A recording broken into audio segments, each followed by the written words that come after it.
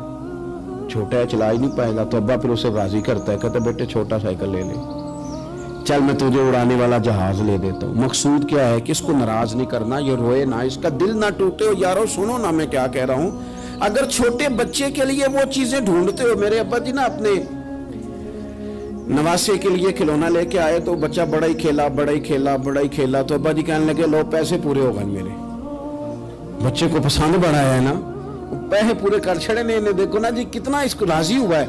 تو انسان کیا کرتا ہے کہ کوشش کرتا ہے، چھوٹا بچہ بھی ناراض نہ ہو تو وہ چیزیں وہ ڈھونڈتا ہے کہ اس کو کیا پسند ہے، چاکلیٹ لے جاؤں، فلاں چیز لے جاؤں، آئس کریم لے جاؤں۔ تو ایک بچے کے لیے، گھر کے لیے، سربراہ کے لیے اتنی محنت کرتے ہو تو وہ کام بھی ہمیں ڈھونڈ کے تلاش کرنے چاہیے نا جس سے رب راضی ہوتا ہے، اللہ راضی ہوتا ہے۔ بتاؤں وہ کون کون سے کام ہیں؟